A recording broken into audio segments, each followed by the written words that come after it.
No matter how the fall off would have came out, 2 disc, 1 disc, 3 disc, we were going to look at it under a microscope because J. Cole put this apology out here that made us look at him completely different. He dropped a concept album from 2 different perspectives, him at 29 and him at 39. And I think that's very ambitious. I think he was going for the gusto because most of the greats put out a great double album. Today in my review, I'm going to answer the question if he really stuck the landing and if the album is actually really good. Let's talk about it. The STEM Society. What's going on, people? My name is Cole Jackson. This is the STEM Society. Welcome back. This is your album check-in. This is the first review of the year, man. I'm excited. The first big review. J. Cole album. That's crazy. For people who are new to the channel, just really quick, I'm going to give you a quick one-over of what I usually do on my reviews.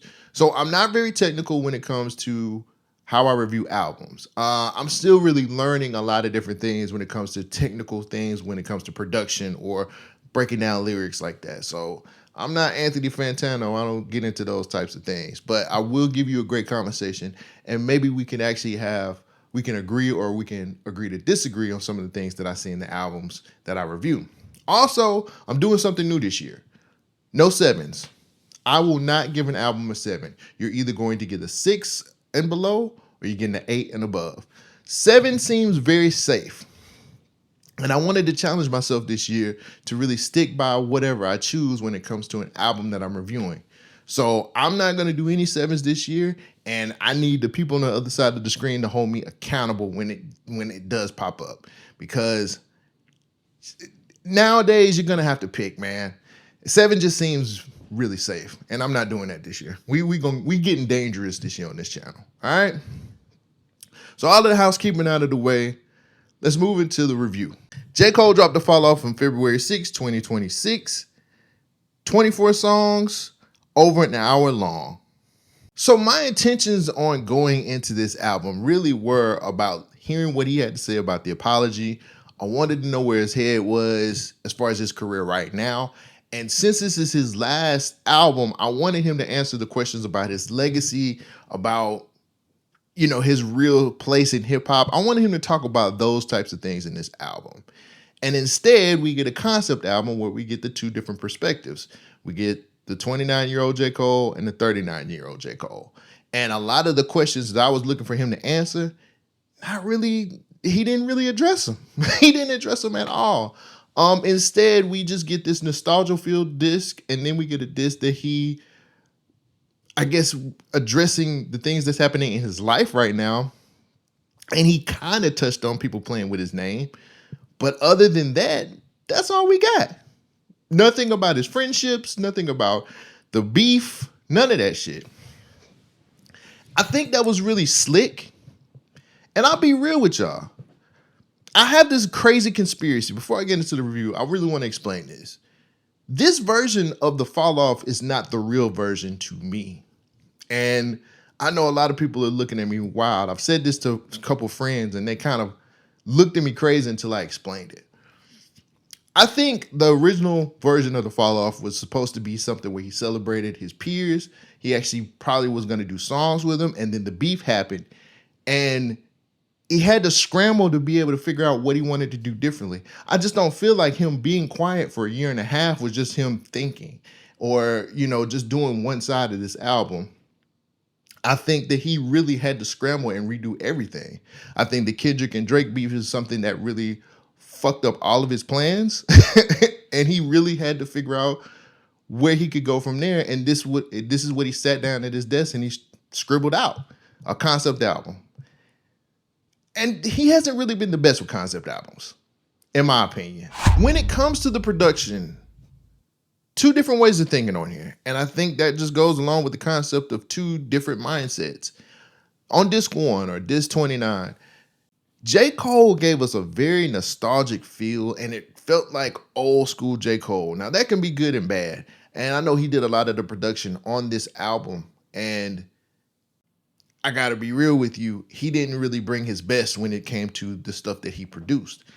I'm not saying that everything fell flat on his face. I'm just saying some of that stuff just sounded muddy, or it didn't really sound as crisp as as it should have. And maybe it's supposed to sound like that because we're in the mind state of a 29-year-old J. Cole. But for me, there were a lot of things that just did not work. Now, there were some beats that worked. 2-6 was one. Poor Thing, Legacy, Bounce Road Blues. There were some high points on here when it came to the production, but for the most part, when you listen to the first disc and you start going towards the end of the album, it drags. And I think a lot of that has to do with the type of production that he had and the type of songs that he was putting out there. I I really wish that J. Cole didn't make this as a concept album. I wish he didn't do that because it feels like he was just working really hard to make this 29-year-old sound, or just how it would sound to him in his head at 29 years old. It just makes it sound crazy and weird, and it just doesn't work for me. This too was the one that really sold the album for me. The beats sound cleaner, a lot sharper. He has a lot better production on here as well. It feels just way more modern. And again, I'm going to bring this up throughout the whole review. You're going to get tired of me saying this, but I think he was just sticking to the concept. But this too really knocks it out of the park. There were only a few songs on there that I just didn't mess with, and I think a lot of that had to do with just him slowing down the tempo and slowing down the feel of what the album sounds like. But overall, this too, by leaps and bounds, makes this album way better than what it is. And I wish we would have got more of that type of production on the first disc. J. Cole's input on what he did on the production side of things didn't elevate the album as much as it should have. I know that he wanted to stick to these themes of what it was going on throughout both albums, but it just didn't elevate the project. It made it a hard listen, and it just really made me feel like I didn't need one of these discs. It really just did not work for me. Speaking of not working, let's move it to the lyric side of things. The first half of this disc, J. Cole is coasting on a lot of these songs. I don't feel like he's giving his all on this one. I think it's more of him just being able to just get in and out and say what he has to say. I don't think that he had a lot of great punchlines on the first disc. I don't necessarily think he was even going super layered when it came to a lot of his rhymes. Again, there were songs here and there on disc one that made a lot of sense that I felt really good about. But when you get towards the end, things just start veering off and it falls off of a cliff. And I'm not going to say this one was boring. I really just want to say that he just stopped caring. It really felt like he was just like, let me just slide these songs in here. And J. Cole has historically, in my eyes, never been able to sequence his albums correctly so we can actually have a good pace or good consistency in what we hear in a lot of his music. He just hasn't been that type of dude. Like, you can go back and look at a lot of his past albums and you can say the same thing. Yo, if he would have resequenced this would have felt a whole lot better. It would have felt a whole lot more cohesive. But instead, he just throws songs on here and wants us to vibe out to him. And that's just not how it works, especially on disc one. When I get to disc two, he gave me the J. Cole I had been looking for. Intro 39, some of the best rapping I've heard J. Cole do in a very long time. He did them 2 minutes with no hook. And that pocket that he got into, my nigga, best J. Cole rapping I've heard in a long time. The first 5 songs on disc 2 set the table for what I wanted for the entire project. The first 5 songs made it so much better to listen to. When you think about this. Intro 39 intro, fall off is inevitable, the village, old dog, life sentence. Maybe even only you. But when you think about those first 5 songs, 5-6 songs, he got in his bag. He sat up here and got versatile. He let us know that he can still get down with the best of them. He addressed a lot of people playing with his name. He addressed what was going on with his legacy. He addressed the things that I had been looking for him to address. Why couldn't I get that on the first disc? Why? The only problem that I have when it comes to the rhyming on the second disc is basically the songs that he started getting into his relationship with his wife. I have no problem with people talking about their love life. I have no problem with people talking about being with their wife, but I also feel like, nigga, this is a rap album. One or two songs, one song is good enough for me. You've played enough on the first disc. Why are we getting this type of stuff on the second disc? That's the biggest thing for me, man. Like during the middle of disc 2, it kind of drags. He picks it back up and he ends very well, lands the plane, everything works out fine. But when you think about the better rapping on here, it's on disc 2, hands down. He had some bright spots on disc 1 when it came to lyricism and rapping and all of the other shit, but disc 2 is the one that wins out of everything. That's the gold standard when it comes to this album, and I wish he would have did more of that on disc 1. Let's talk about how cohesive this album is, by the way. And I think I brought some of these points up earlier when I was talking about rapping, but let's just kind of rehash that one more time. Cohesiveness in this album is not a thing.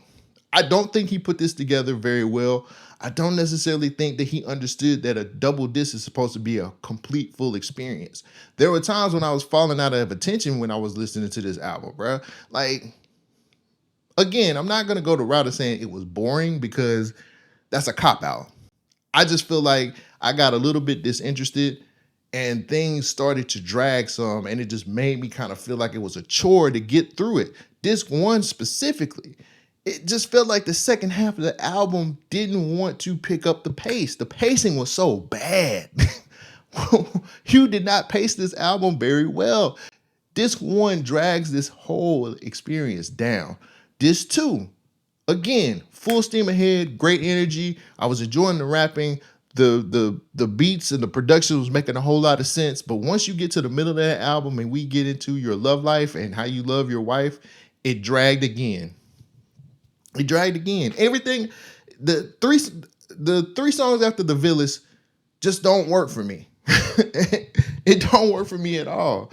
I got to pick up my notes, man. But once we get back into I Love Her Again or What If and stuff like that, especially on Quick Stop, then we're back on it again. But by the time we get back on it, it's the end of the album. That's it. We ain't got nothing else. The worst thing that J. Cole could have did was drop that mixtape. Because that was the energy that I wanted. When he dropped that mixtape before the album and we didn't get the same type of energy on every song on a majority of this whole experience, that really fucked me up too. Because I don't think you put out a mixtape like you did and then come with some of the stuff that you came with on this album. It just didn't, I felt like I got scammed. I felt like he scammed me, bruh. and that's not a good feeling when you've been a J. Cole fan for a very long time. But I really do feel like he just gave everything he had for the mixtape and just was like, all right, here's the mediocre raps for you guys right here. He switched up on us and I didn't like it one bit. Even though I have some gripes, that doesn't mean that it wasn't any standout moments on this album because he did have some pretty good standout moments. I already mentioned Intro 39. We already know that that's some of the best rapping he's done in a while. That song is up there. I Love Her Again is another song that I thought was a great moment. And the reason why is because I remember Common's original song. And for him to make that more modern, for him to take it upon himself to kind of update it for some of the newer people who never heard that song before, I thought that was cool, man. And I think that song will last the test of time. So I have to give you kudos for that. The What If song, I think that was a bright spot too. Some people wasn't feeling it. I thought that him writing from two different perspectives made a lot of sense. It does kind of mirror him looking at what was happening with the beef between Drake and Kendrick. So I understand where he was coming from and why he did that. It's addressing the problem without really addressing the problem. I thought that was kind of cool. I would go back and listen to that song again. It's not that bad. And then when you get to songs like 2-6, Who the Fuck Is You, and Poor Things, those were some of the best rapping moments on the album. That was the J. Cole I wanted for the whole experience when we got the fall off. And for me to be able to sit up here and just pick and choose songs like that and not really get a full experience, a full album where I can sit back and say, yo, this nigga dropped a classic, especially this being his last album, that fucks me up. That fucks me up for real, because we have talked about this being your last album for a very long time. I have. I knew this was going to be his last album. He has been saying it for years. And for us to be able to hear you go out like this doesn't really sit well with me. And it shouldn't sit well with J. Cole. He should be way more, I don't know. Maybe the sales got him super excited and how he did his first week. I would think that he would be a little bit more critical about his album. But then again, that's asking an artist to shit on his art, and you'll never get a motherfucker to do that. It just ain't gonna happen. So my biggest gripe about this album is the replay value. I'm not going back and listening to this whole album again. I've sat through this album 4 times, and that's just to get me prepared for the review. I can't do that again. And I won't do it again, because it's not worth my time to sit through an hour and 38 minutes worth of things that are more misses than it is hits. I love J. Cole. I love his music, but this is not an experience I just need to get again. It's something that I just won't remember in the next 5 months. I will most definitely take a lot of these songs and put it in a playlist. I will definitely make sure I take the special times or the special moments on here and cherish them. But if you were to sit down and ask me to sit through this whole album with you, I would politely tell you, go to hell. I'm not sitting through this shit no more. I can't. It doesn't feel good, and it doesn't feel right. So that was my biggest gripe about this album. The replay value is just not there. It's just not I'm not going to sit up here and be like, well, hey guys, let's turn on this J. Cole and listen to this whole hour and 38 minute experience that really doesn't work. Sorry, I'm not going to give you that. It's final verdict time. On the positive side, J. Cole had strong rapping moments across both discs. Disc 2 production was clearly the better production, and he executed the interpretations of other songs into his music. He did that very well. But on the negative side, this is a double disc album that's a concept that fell short. Disc 1 completely brings this album down. The pacing was very poor, and some of these songs were overlong with not enough rapping. So with all that being said, I have to give this album a 6. And the reason why I'm giving this album a 6 is because we got a concept that sounded smart on paper, but just didn't get executed very well. We got halfway decent production on a lot of these songs. We got J. Cole coasting on a lot of the music that he was rapping on. Not to say he didn't do exceptional raps on here, because he did, but you can tell when this nigga was not really putting his all and his pen game wasn't working. I think this is an album that he put together because he didn't want to do his original concept. And to me, it feels like he could have done way better. And if he needed to cook it up a little bit more, you've been quiet for this long, you might as well take another few months. But at the end of the day, when you do a double album, you have to keep somebody's attention the whole time. You have to give them a listening experience. You have to give them something that they want to hear every time they throw it on. And for me, this didn't do that. That's not the job that it did. I wanted J. Cole's last album to be a classic. And maybe my standards were really, really high going into this. And maybe I looked at this as something that was supposed to be the bar for 2026. And it disappointed me. And it didn't hit the heights that I thought it was supposed to hit. That's not on J. Cole, because J. Cole sat up here and made the decisions he had to do to put it out there and to be satisfied with it. So maybe it's on me. Maybe I'm the problem. Maybe I have too high of standards for somebody who I've been following since the very beginning. So I don't know. Hopefully, you guys might see it my way. Hopefully you don't, because I love to have a debate about it. But if you heard the fall off, what do you think about the album? Is it a classic in your eyes? Did J. Cole do exactly what he set out to do? Or is this something that's a bit of a dud and he's going out on a fizzle? I'd love to hear what you have to say on the comments. Thank you guys for joining me for another episode, man. Please make sure you subscribe to the channel, because everything I do on here is very hard. I appreciate you guys. I love you. And I'll catch you on the podcast on Sunday. Peace out.